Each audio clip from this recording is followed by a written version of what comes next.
Thanks for joining us for our Chamber Connection podcast. Thanks to our friends at Speakeasy, we are here for the next 52 weeks, bringing you guests from around our community, elected officials, business owners, folks doing great work here in Macomb County. So sit back, take a listen, and we hope you'll join us every week for our Chamber Connection. Good morning. My name is Stacy Ziarko, and I'm the president and CEO of the Sterling Heights Regional Chamber of Commerce. Thanks for joining us on this edition of the Chamber Connection. We're here at our Speakeasy studio in Sterling Heights, and my guest today is Jennifer Rizk from AGS Automotive. Good morning, Jennifer. Good morning. Thanks for being here today. You guys have been long members of the Chamber of Commerce. So first of all, tell me a little bit about you and what you do at AGS. Well, currently I am the Human Resource Manager at AGS Automotive, and I've been there for 10 years. Actually, my 10-year anniversary will be later this month. Well, congratulations. Thank you. When I started back in 2012, the organization had just about 100 employees and 2 locations. And presently we have 4 locations, and we're hovering around probably 700 to 750 employees. That's a big growth in 10 years. Absolutely. So, and because you're in the human resources area, you've seen all 600 new employees come through, haven't you? I have. Very exciting, and we continue to grow both structurally, if you will. Yeah. Our 18.5-mile location has 2 expansions going on, one on the north side and one on the south side, and that will lead to initially about another 150 employees we're going to have to add within the next 6 months. That's a lot of people to hire in a short amount of time, too. It is. So tell us, you not only have locations in Sterling Heights, you've got a few others. So what does AGS do? What's the magic? What goes on behind the scenes? So what we do is make light duty and heavy duty front and rear bumpers for trucks. Those you've seen on the road, the Chevy Silverado, Sierra. Our customer base currently is General Motors, Stellantis, and Ford is actually going to be a new customer. So we're in the bumper business. You are in the bumper business. And, if people think about assembly and manufacturing of 30 years ago, maybe even 10 years ago, how has it changed in the 10 years that you've been there? Well, in the 10 years that I've been there, I wouldn't say too much has changed other than technology. Sure. Definitely a bumper is not just a piece of steel on the front or back of a vehicle. There's lots of components that make up a bumper. Everybody's familiar with your blind spot sensors and the front and rear park assist. So there's a lot of components in a bumper that make it all work. So can be somewhat complex assembly in what goes on in making a bumper. And, how many bumpers do you think you guys produce a year? Oh, over 1 million. Yeah, because I got to tour the facility, and if I remember correctly, the hundreds that come out a day. Yes. And you think, when you're watching bumpers, and I visited one of your plants back with Leadership Macomb, and you've got bumpers ready to go, floor to ceiling, that are ready to be shipped out that day. Yes, our facility will ship direct to the assembly plants. Which helps that you have some of them right here in your backyard, too. Yes. How did the pandemic and some of the ongoing supply chain issues, did that impact you guys at all? It did. We obviously shut down in March of 2020 along with everybody else. And I believe the date that we returned to work was May 18th, 2020. So during those 2 months we were shut down, we're still working, obviously, and preparing for this life-changing event of how are we going to keep our employees healthy and safe for the return to work. So there was a lot going on behind the scenes, a lot of layout changes to protect the employees. Everybody knows the barriers and the health screenings that we had to do in order to keep everybody safe and healthy. So obviously in my world of HR and health and safety, that was huge. It took up a lot of time and effort, even when employees returned to work, because we had to manage the sick people, right? To ensure that if somebody wasn't feeling well or had COVID exposure, we were tracking that, and we were keeping employees out until they were okay to return to work, while still keeping your production going. Correct. Too. Right. Just kind of that double debacle, I guess. And we pretty much mirrored what was going on out in the community. When there was spikes, we would find the same thing, and then you'd come down, and then we'd take a breath. But I will tell you, I was very proud that AGS was very diligent through the entire pandemic. I don't know if we can say the pandemic's over, but we did not let up. We did not let up, with our screening process, and we were very conscious of our masking protocols and encouraged vaccinations for our employees. And I'm happy to say that the pandemic did not have us miss a beat in any way. That's awesome. Just recently, you were awarded the Workplace Championship for the Macomb County Business Awards. Congratulations. Thank you. And that had a lot to do with attracting and retaining talent, which is probably right in your wheelhouse. What were some of the things, because this is what inspired me, was when you talked some of the things you did to make people comfortable coming to work, but also attract new talent in different demographics than before. So talk a little bit about what you did. So just to give you some history, again, when I joined back in 2012, the following year we were launching the opening of our 18.5-mile location, and we needed a lot of people fast, kind of similar to present day. So we actually utilize temporary staffing agencies to help us onboard employees, just because of the sheer volume that we need employees. And one of our staffing agencies had partnered with Lutheran Social Services, which back then in 2013, there was an influx of Iraqi refugees. So thankfully, I will say that worked for us. For many of them, this was their first time in America and their first job. So here they are starting as a temporary contract employee in their first manufacturing facility. Sterling Heights is obviously a big community of Chaldean and Arabic individuals living and working in the community. So we kind of became known, and like in any close-knit community, they referred family and friends, and it's just kind of been going on from there.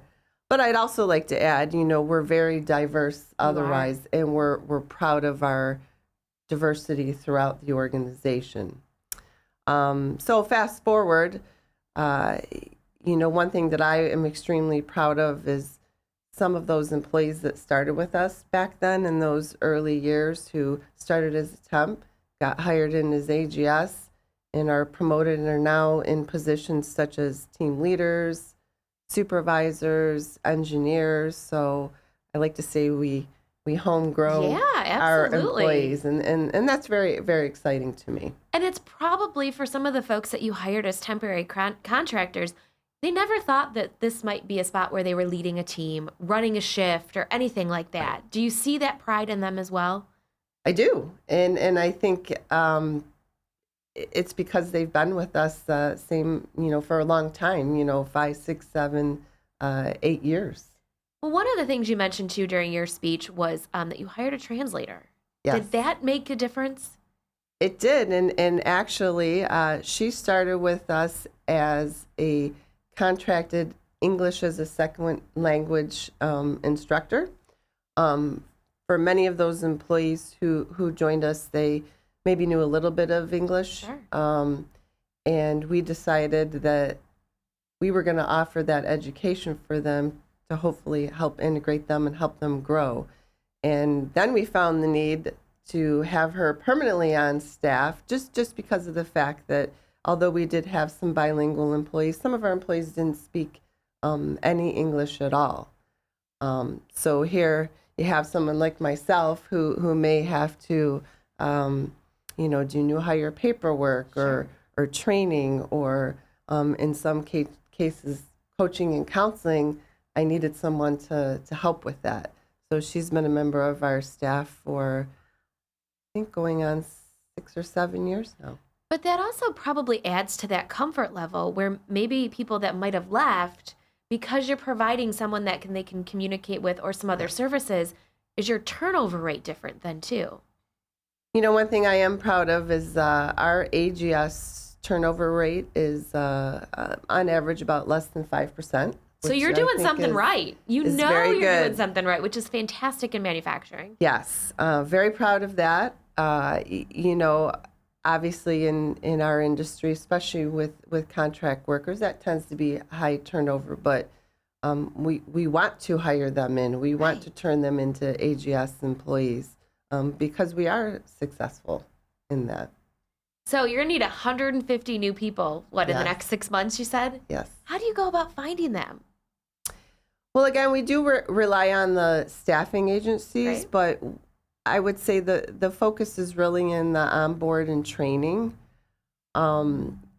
Manufacturing is so fast-paced.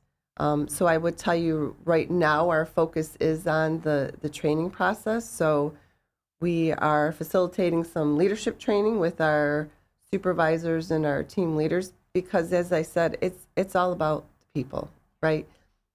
While we may not be the highest paying organization out there, even though we've made some changes to stay competitive. Sure. But I think we all have. Yes, it's about the culture. It's about the environment. So we're trying to teach our leaders, you need to be empathetic.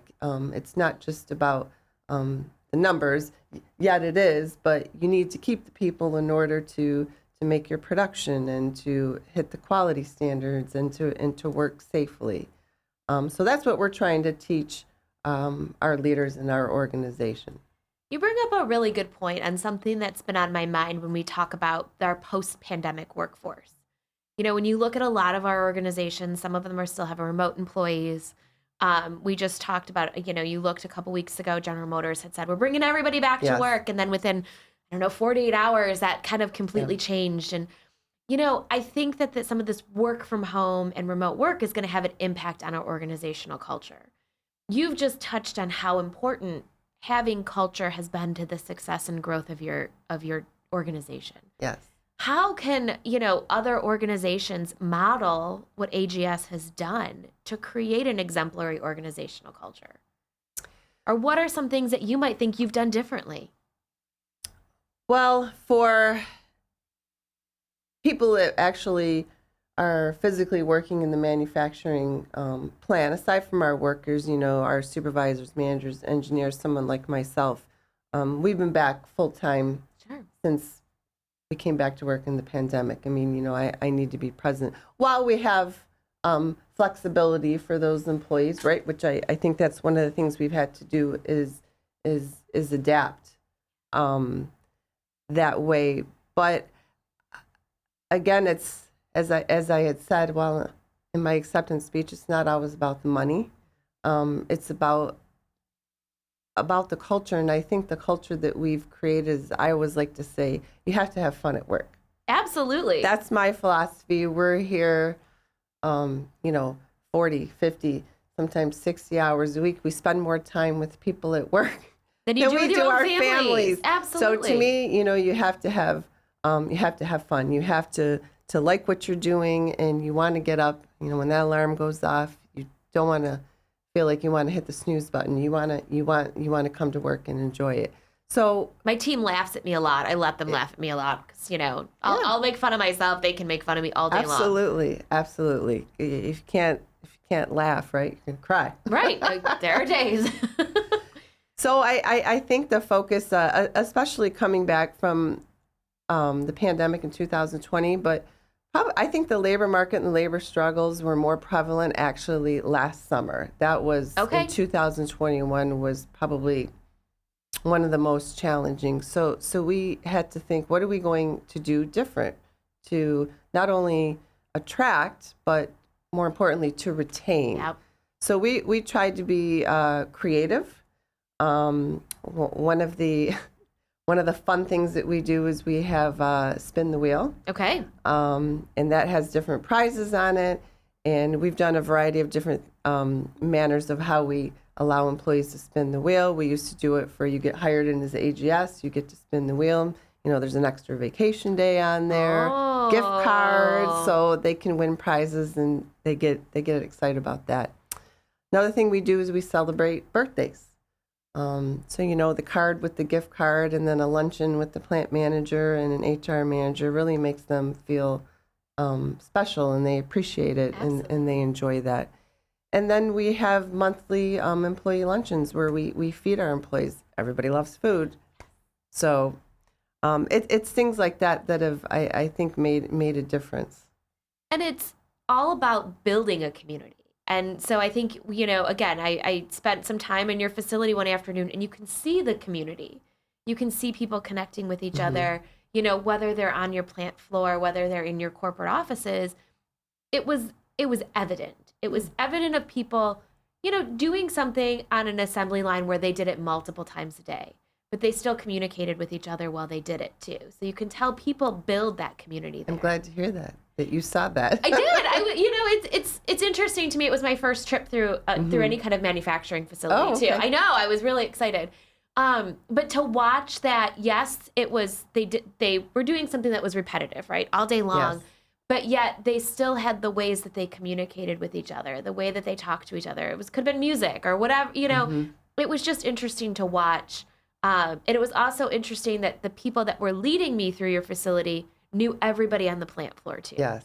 And greeted them by name, asked them a question. Like, those are things that if you are, you know, wherever you're working, if you're one of 5 or if you're one of 500, right, somebody greeting you by name is a big deal. You're not just a number, so to speak. You're not just there to do the job, that people care about who you are. And that's our philosophy. And, you know, you just never know what somebody's going through or what kind of day they're having. So sometimes just that, hi, how are you? Or that smile can change their day or make their day. Or maybe they were contemplating whether or not they wanted to stay at work today. That can make a difference. And I think the other thing too that I saw was the pride that people took in their work. We visited one of your maintenance, someone that does maintenance on your facility. And again, way above my head. I've spent years talking to people. That's my job, raising money and talking to people. So like fixing a machine that produces bumpers is way outside my pay grade. So, but the pride that he felt in his work and how he, you know, went through and he was explaining to us some of the problems that he would see and, you know, and look what I did to fix it. It was, you know, again, that's something that makes people want to come to work. I agree. And it's the enthusiasm that I love. And you're referring to Manufacturing Day. Yeah. You know, it wasn't difficult for me to rally a team together to do that because we love sharing our story and what we do. It makes us happy. Well, and you just supported the next generation of folks looking to get into manufacturing just a couple days ago. Yes. With Manufacturing Week, but not only Manufacturing Day, Macomb County. So you had students come through your facility. Where were your kids from? Stevenson High School. Local. And they spent the day with you. They did. And tell us what they do and what they see. So the way we organize it is we give a brief presentation from our plant manager, and then we break them up into groups. And there's 5 different stations, so we try to expose them to a couple different areas in manufacturing. You mentioned one, maintenance. We have our press line that's kind of big and exciting to see. We have one of our new assembly lines, and we have our lab, our CMM lab, which is very exciting with technology as well. And then everybody's favorite seems to be our little quality demo in regards to fun matching color challenge. You never knew there were so many shades of red and black and gray until it's in front of you and you have to like match them up, and you can't. And, you know, you probably found this when you learned that, you know, the team had a couple minutes to, actually more than a couple minutes to try to match these up. And on the line when that's going by, they have about 30 seconds to make that decision. It's so, quick. Yes. What do as we look at workforce and, we've have these conversations all day long about the need for workforce, the need for talent, especially in our trades and especially in manufacturing. Participating in things like Leadership Macomb and Manufacturing Day, hopefully inspire that next generation of someone that wants to come into your industry. What are you seeing? Like when you had the kids in there, did you see that flicker of light in some of them that this was really exciting for them? I did, and I think that is growing, has been growing over the past couple of years as the mindset has changed that, you don't necessarily need to go to college. Yep. There's other options, and especially now in this industry,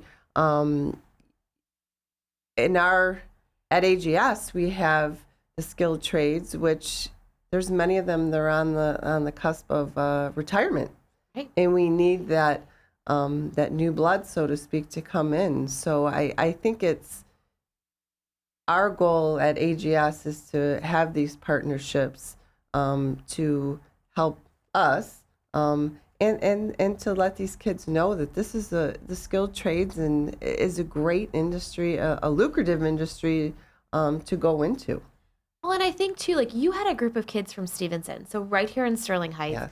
The goal too with some of this is like, look what's in your backyard. Yes. You want them to see like they can live in Macomb County, live in Sterling Heights, and there's a great organization for them to join that's in their backyard. Absolutely. And I'm always proud of AGS because I think that you are just a phenomenal community partner. And I love watching a business like yours be involved. You're involved in the chamber. You're involved with, Leadership Macomb, Manufacturing Day. Why does an organization that, why do they choose to be that involved? Like what, is be in your corporate culture says we need to be a good community partner? Well, again, from my perspective, I love that. And I feel maybe it's just with my HR background. I think that's important to be involved in the community. And I think it's only going to help our organization to, especially because we're so proud of our diversity and what we're doing. So for me, it's just kind of second nature. And I like to sell that, so to speak, to my employees and to have them get involved as well and to be excited. And as you said, I think you see that in our organization, that people are proud of AGS and what we do. And from a business perspective, I love you not only opening your facility in Sterling Heights, but growing your facility in Sterling Heights, because that's a big deal to all of us. You might have been able to go somewhere else. And when you needed more space, you added on. Yes. You're like, we're not moving. We're just going to make our place Right. ourselves bigger. And for me, I love that. And thank you for doing that, because I think that's just, we hope that you like Sterling Heights as much as we love you. Absolutely. Jennifer, thank you so much for sharing AGS and what you all are doing in our community. You, like I said, I cannot say enough what a phenomenal community partner you are. And, thank you for, helping us educate ourselves on what that next workforce looks like. And I bet that Jennifer has a position for you opening up if you're listening and in need of a job. And we'll get that out. We'll share that information with you too. So thank you for joining us. We appreciate you listening to this edition of our Chamber Connection, and we will see you next time. Thanks for tuning in to the Chamber Connection. Be sure to check out information on the Sterling Heights Regional Chamber of Commerce website, our Facebook page, Instagram, and LinkedIn. We look forward to you connecting with us and tuning in next week.